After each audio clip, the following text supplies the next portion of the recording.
Like any good Fire Emblem fan, I've been gorging myself on 3 houses ever since July. I don't think I need to tell you, the game's fantastic and totally worth the wait. I said in my last video that I wasn't too interested in many characters before the game came out. Well, I'm totally ready to eat my damn hat, because after getting familiar with the Black Eagles, Blue Lions, Church of Xeris members and some of the Golden Deer, I'm yet to find a single character I dislike. You kinda push it, but I like your attitude, so I'll let it go. I largely credit this to the game's supports, which run the gamut of intrigue, hostility, humour, and heart, and transform what could have been a somewhat superficial cast into something altogether more engaging, which is why today I want to chat about a few supports I've been really digging and why. These aren't my favourites per se, I don't really have any favourites yet, but in the moment, they're just the ones I want to talk about. So, let's kick off with Petra and Ash. Let's chat a bit about their personalities first. Now I'll level with you. Petra might be one of my favourite characters in the game. She hits a particular quality that I tend to really enjoy, which is how well balanced her personality is. She's kind and, as Linhard puts it, obedient, but not a doormat. She's assertive and forthright without being a total hard-ass. She's strong and physical without being a meathead or a stereotypical tomboy. She's intelligent and hard-working, but not a total nerd. Basically, she's just a cool-ass chick. And the Starfire vibe doesn't hurt either. Most pertinent, though, is her voracious curiosity. Petra takes everything as a learning experience, always on the lookout for new information to better herself and take back to Bridget. For Ash's part, he's the definition of a good lad. He has a strong sense of justice, a kind heart, and a noble desire to be a knight. That said, it's offset by his past as a thief. A thief out of necessity, mind you, but it still eats at him and somewhat contradicts his overall image. It may even subconsciously play into his desire to become an exemplary knight.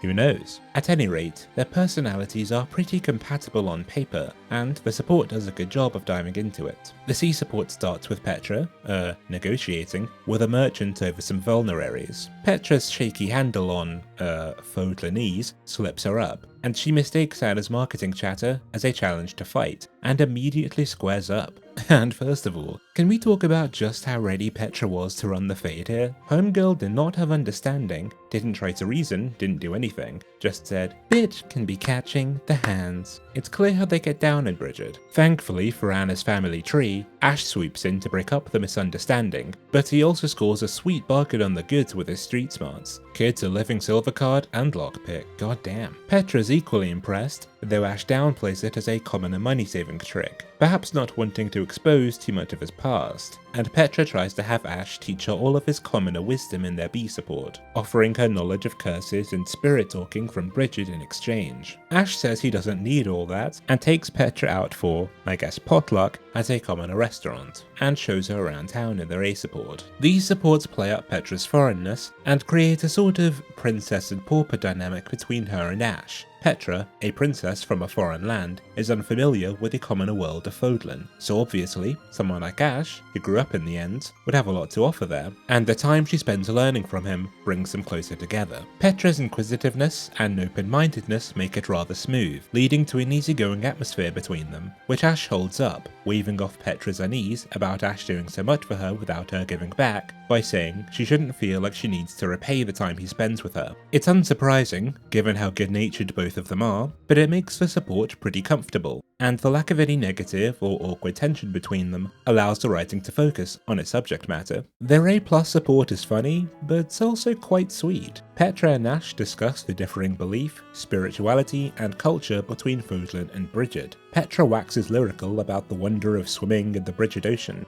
and when Ash expresses his admiration about it, she invites him to go back home to Bridget with her after the war. Ash says he'd love to visit, but that his knightly duties will keep him in Fodlan for the time being.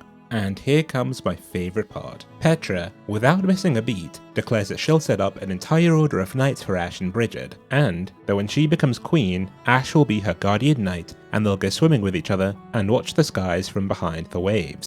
This is the absolute best part. Petra goes from 0 to goddamn 100 out of nowhere. And like, she doesn't even give him a choice either. She doesn't ask, she doesn't give him a chance to say no. She's just like, "So you'll come back home with me and be my guardian. Then we're gonna go skinny dipping and watch the night sky together." Cool? Great. I have gratitude. When Petra wants her man, Petra gets her man. God damn it. She does the same kind of thing with Claude as well. By all accounts, she should come off crazy, but her sheer earnestness makes it work. Ash goes along with it because I would goddamn kneecap him if he didn't. I really like this support because it has a great flow to it. From Petra almost shanking a bitch, to her claiming Ash's loyalty, and later heart, the whole chain feels natural. One of the nicest parts is that when Petra's giving her, essentially, proposal, she straight up says that she'll make Ash's dream come true. Ash doesn't really bring up his dream of becoming a knight much in this chain, so Petra may have planned this out ahead of time, perhaps anticipating Ash's initial hesitation, which shows how much attention she must have been paying and how much she was probably thinking about this. Or she came up with it on the spot because she just really wanted a yes in the moment. But both of those highlight how deep her feelings for him likely run. And when Ash says he can't refuse Petra because her smile has gotten to him, yeah, it's a done deal. Shout out to their paired ending as well, where they make good on their A+ support. Petra goes back to Bridget with Ash and becomes queen, establishes an order of knights with Ash's guidance, and even uses it to declare Bridget's independence from Fodlan. They get married with the blessing of Bridget's people, and their love is immortalized by the name of Bridget's Knights, the Blue Sun, which comes from their shared love of swimming in the ocean. Can't get much better really, can it? This chain highlights both of their best qualities. Petra's inquisitiveness, open-mindedness, earnestness, and positive energy is complemented by Ash's patience,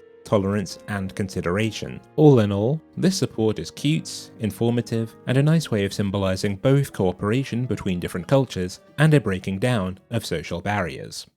It's funny as well. I checked out Petra's support list, and the only non-Black Eagles guys she can marry are Ash, Ignatz, and Cyril, which basically confirms that she likes soft boys. Today you learned Petra is a top. Next support, Casper and Hilda. Okay, this is a fun one. I've only just started the Golden Deer path, so I don't know Hilda all that well, but I think I've seen enough of her dialogue and enough of the memes that I think I've got a pretty good idea. As for Casper, well, he's kind of like if Rowan from Warriors had a less annoying voice. On the surface, they don't seem all that compatible, honestly. Like, what would they even talk about? And yet, this support from start to finish is filled with chemistry. The C support starts with Hilda finding Casper licking his wounds after a scrap. Casper tries to flex, but Hilda ain't having none of it, and shews him to the infirmary to patch him up. After she's done and Casper compliments her nursing skills, Hilda asks him why he's always getting into fights. Casper explains that he does it because he believes that words just aren't always enough, and sometimes violence is necessary. Hilda posits that a little more restraint might help him out, and suggests he holds back from throwing himself into fights, both to give situations a chance to blow over peacefully, and so that he doesn't get too hurt to protect her.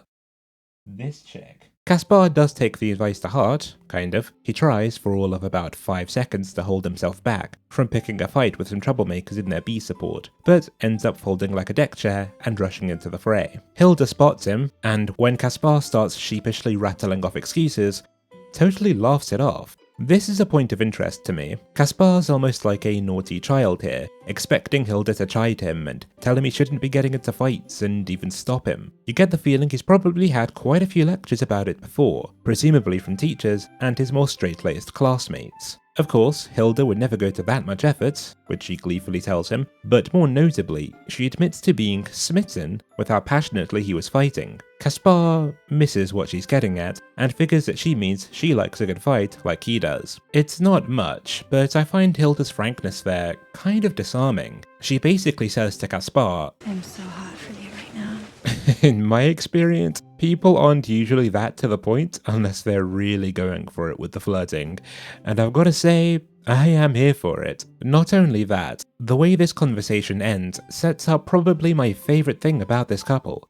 Their acceptance of one another, which is discussed fully in their B+ support. Casper tells Hilda that he appreciates her open-mindedness in not holding him back from fighting, and brings up her loving a good fight like he thought she said. Hilda sets the record straight and says what she really meant, that she wants to live freely and that she admires Casper's wild energy. Casper turns the praise back on her, telling her that he admires her willingness to let people live their lives as they choose. Hilda's a little taken off guard by the praise, and when she opens up about the criticism that she gets for her lifestyle, Casper tells her to shake it off like Taylor and keep doing her, because she shouldn't lose what makes her so great. There's a real sense of mutual appreciation and admiration here. Casper appreciates Hilda's open-mindedness and tolerance to others' lifestyles, even if it is mostly because of her own indolence. And Hilda's attracted to Casper's uninhibited, unfettered energy, and probably also all the heartfelt compliments he throws her way in the back end of the support, especially since she mentions not getting very many. Dude really makes her feel like $1,000,000 in this train. The care and attention they share demonstrates their chemistry. I love these two thematically and ideologically as well. Both characters emphasize and embody freedom, but in very different ways. For Casper, it's about the freedom to go wherever he pleases, to throw his boundless energy into whatever conflict he can in the hopes of doing good, without anyone judging him or holding him back. For Hilda, it's almost an inverse. It's freedom from responsibilities, expectations, and struggle, being able to spend her days doing as much, or as little, as she likes, without anyone making her expend effort on what she doesn't want to, and potentially setting her up for failing others' expectations. Even though these two have very different interpretations of freedom, they're both open-minded enough to accept the other's lifestyles, and even encourage it, and thematically end up being surprisingly harmonious. Okay, let's talk about their A support, cause it's a cracker.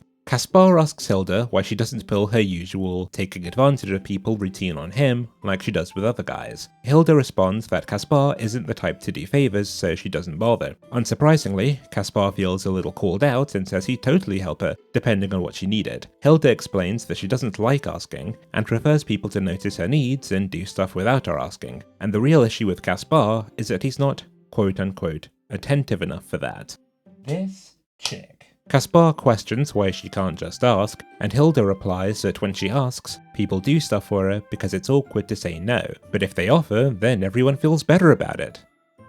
Yeah, okay. When Casper points out that it's basically just guilt tripping, Hilda brushes it off, and reaffirms that she doesn't want to hold Casper to it anyway, because she likes his lack of inhibition. Casper repeats that he likes her lifestyle too, but tells her that she shouldn't hesitate to ask him for help anyway. And here comes the cracker. Hilda invites Casper to come to her room because she's figured out something else he can help her with. Bangity bang bang. Bang. Bang. Casper, being Casper, doesn't catch the hint and asks if she's redecorating. But Hilda, thanks Sophis, comes through with the clutchest of saves and says that she needs help carrying luggage. Casper agrees to go with, and the support ends with them heading to her room after all. For real though, I'm not being presumptuous to think they smashed it, right? Or at the very least, they got a few rounds of tonsil hockey in. Bear in mind, with how Three Houses' support system works, characters can get to A or A+ support with each other, and still not get a paired ending. So there's every possibility Hilda and Casper had a one-off and left it at that. That's pretty out there for Fire Emblem, which tends to be rather traditional when it comes to physical intimacy. To me, it seems implied that everyone, even the most sexualized, blatant fanservice characters, are waiting for marriage, or at the very least a committed relationship before getting down. Though I'm pretty sure Dorothea and Manuela have both yeah. Characters who try to break that are often punished for it in universe and kind of get a bad rap. Except Sylvain, he totally deserves it. There's literally an entire archetype for characters that dare act on their libido, so it's pretty wild to just throw something like that out there. But honestly, I kinda love it. High-key, I appreciate when a story allows the characters to actually have sex lives. It's one of the reasons I'm a big fan of Kent and Fiora's support in Blazing Blade. I find it rather humanizing. In this particular context, it's not only true to Hilda's hedonistic character, but also quite real. These are young adults after all, like most of us, in an academy situation, with no parents around, facing life or death situations every month. Certain tensions are bound to run high, and realistically, not everyone's waiting for marriage, or even an exclusive relationship. Maybe I'm just projecting my own degenerate morality here, but that's genuinely a huge plus point to me. Looks like there'll be some redecorating after all. I'm not sorry. Their paired ending is pretty fun as well, seeing them travel all across Vodlin and beyond. Before Casper becomes a knight for Hilda's family, they settle down and start their own family. It gives both characters pretty equal focus, which is always nice, and it brings home the support's theme of freedom. I mean, just look at their titles. made for each other. Overall, this support's a good laugh, gives a strong insight into each character's mindset and lifestyle, and has genuine chemistry throughout. Also, Oh, they fucking. running through those two supports took a little longer than I was shooting for, so let's call it here for now. As usual, thanks a lot for watching. I had a lot of fun with this one. This game really is filled with some pretty memorable characters and fantastic supports, honestly. While I haven't got too involved in the conversation around the game so far, I've been doing my fair share of lurking and I've seen a lot of really interesting discussion around the characters up till now, so it's been nice to get into it a little bit myself. Now I want to hear in the comments, what superb supports have you come across? What are your die-hard ships? Besides the shipping, what supports hit different for you? Let me know down below, and feel free to suggest any other supports you'd like me to talk about, because I'd definitely be down to do more of these. For now, I'm gonna get out of here. See you in the next one.